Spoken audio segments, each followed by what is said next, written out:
It was so good last week being able to talk with Megan and Christian. And so this week I wanted to share with you guys some of my other friends who have went through the training and are currently serving overseas as well. They're in language and culture study in Asia. So yeah, I'm really excited for you guys to meet them. This is Tyler and Allegra Sanford. Hey guys, how you guys doing? It's been a long time since we've seen you. I feel like I don't know, I just feel like it's been forever. So just, yeah, kind of introduce yourselves and tell us how you guys have been. Yeah, my name's Tyler. This is my wife, Allegra, and we just got to the field of Asia Pacific.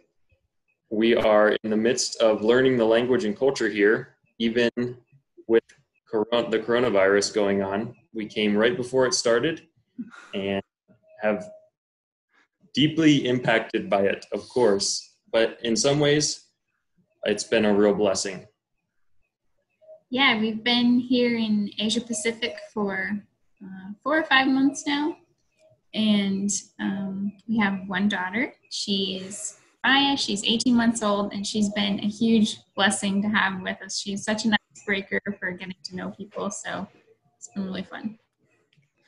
Man, you guys have like such a unique story. I mean, just moving overseas with a baby, like In a way. that's crazy. Yeah, you guys are awesome. What was the plane ride like? The planes were so empty.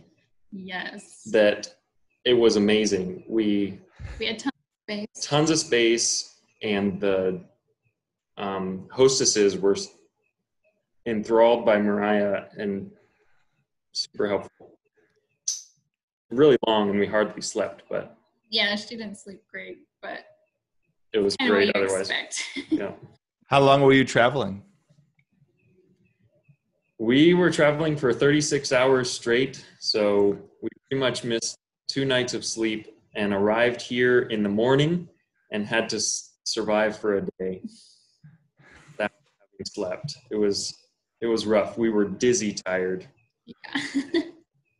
But because of COVID, we had to quarantine for 14 days, so we were able to rest and that was actually a really big blessing. We didn't have to go anywhere. We weren't trying to figure out how to, maneuver around a new town and function. We just stayed put, got used to the time change, and it was actually really nice. Yeah, being in totally another culture, I'm sure there's tons of stuff that you guys notice on a daily basis. Can you kind of give us a little bit of an idea of what are some of those biggest things that kind of stood out to you that you noticed right away? Some of the things that stuck out to us right away when we got here were the traffic patterns are totally different, and everybody's riding a motorcycle or a moped. Also, the size of things are smaller and packed really tightly together. The island we're on is actually the most populated island. And so the stores are small, but they have way more stuff than a store back home. Little tiny aisles. Little tiny streets. The streets often are just wide enough for one car, 2 motorcycles or 1 car. I think another thing that really stood out to us is the gates in front of houses and bars on windows, which is just very different from where we're from because that's not as much of an issue. Also, everywhere that's not like densely populated is rice field. It'd be like city, rice field, just all over town. And as soon as you get out of town, they're really beautiful with the backdrop of the mountains. We've taken lots of pictures. I can imagine that on your guys' journey, you've seen sometimes it's a lot of little things, sometimes it's some big things. What were some of those big or potentially those little things that God did to kind of get you ready, prepare you, and get you over where you currently are? Yeah, in the lead up to moving here, we saw God work in our lives to get us here in really clear ways, but I think mostly in a lot of little ways. And some of those being the way that God provided for us financially from places that we would have never guessed, and providing from people that we didn't even know or that we barely knew, or from family. And just it was just such a humbling experience to see how God provided for us and led us to be able to come here, even though maybe we're not the people who are up for this, the best or the best qualified, most qualified people for this. Yet God wanted to use us, and he provided for us in ways that we didn't deserve and we didn't earn, because he wanted us here. And it was a real encouragement and real confirmation that, okay, Lord, you want us here. You're paving the way and making it happen. One other thing, are we done? I was just going to say, one other thing that God did that was really encouraging as we came over was we left the States just the day before international travel was shut down. And it was a really hard decision leading up to that, but there was no concrete rule or regulation that we couldn't go. And so both sides were saying, yeah, go ahead. You guys are still have the green light. And then the day after we left, if we had waited one more day, we wouldn't have been able to leave because international travel shut down. And again, that was just another thing where we felt like God was getting us here, even in the midst of a worldwide pandemic where you weren't allowed to travel to other countries. We got here the day before we were no longer allowed. So that was an encouragement. Is that what you? Mm-hmm. Oh, sorry. You stole our answer. Yeah. Not okay. No, I'm just kidding. That was good. Thanks, guys. Appreciate you sharing that. Can you guys tell us a little bit of what an average day looks like there for you guys? Yeah. On the average day here, we spend the bulk of our time trying to learn this language and culture. And I'd say second most, we're trying to build relationships with our neighbors and make friends here, which might sound a little bit odd. Why would that be our focus? But you can't really learn a language unless you have someone that knows it to teach you. And so we're trying to make friends, and we're trying to spend as much time with people who naturally grew up speaking this language so that we can hear it from kind of like from the horse's mouth. We can hear the language from the people who speak it the best. And that way we can learn it and be able to sound and communicate naturally. So we spend 2 to 3 hours a day in a kind of like a structured setting with someone from our community that we can learn the language from. And so we learn vocabulary, we learn grammar, and we're just trying to listen to them talk and record what they say and review it later.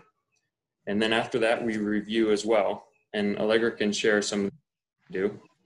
Yeah, oftentimes a good chunk of what we're doing is just talking to them. When you don't know another language, just hearing someone say, I had eggs for breakfast is new information. And you're like, oh, eggs, okay, breakfast, oh, okay. And you're like piecing it together. And so even just talking about little basic things like I dropped my kid off at school, is for us is like new information that we're learning, and they don't even maybe realize that they're teaching us, but we're like listening, we might be recording, and then we can break it down later and see the patterns that are created in the language. And yeah. Do you guys have any language that you're willing to kind of share with us? Yeah, I have a letter board here that I brought, and I put a verse on it. I put Psalm 46:2. So I'll just say it in the language that we're learning. Allah itu bagi kita tempat perlindungan dan kekuatan. A lot of work to go. That sounds amazing. That's so great. How long have you guys been studying and you're already saying it that well?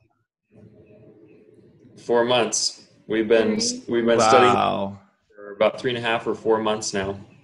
That's amazing, guys. Well done. We're so God's proud grace. of you guys. Mm-hmm. So what would you guys say to the person who is most likely listening to this and thinking to themselves, yep, I could never do that? I said the same thing. Yeah, that's what I would say. I feel the same way. And we still feel the same way. We still feel that way daily, every day. It's been a real challenge. But I think just like you all experience on a daily or maybe weekly basis, you experience the grace of God when you need, and he never fails us. And you know, when you think of eternity and when you think of what really matters, it's all worth it in the end. And I think we're a testimony to that this is worth it. And even though we don't have what it takes, he does, and he's able to do it through us. And I think that causes me to want to ask you, whoever is listening, to consider being a part of this some way. And I don't know what that way might be, but we need more people. We need more people to come and to learn this language and be able to communicate clearly with people here and people in other places that have no opportunity to hear the truth. And we would just love to have more partners and more coworkers to do this task. Monumental. Yeah, what an impossible task.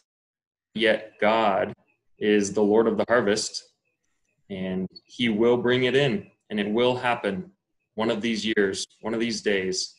And we get to be a part of that. We're very privileged to be a part of that. And you would be too. So that's my shameless plug for more laborers. Lord, bring in more laborers, and maybe you can be a part of that. That's great. Guys, thank you so much for just taking this time to video chat. We really miss you here at Ethnos Canada. For sure, we miss you guys. And hey, we just want to say good luck and God bless. We're going to keep praying for you guys. Hey, thank you. Yeah, miss you guys too. Really appreciate your role in our lives. All right. Hey, have a good night. You too. Thanks. Thanks. Bye.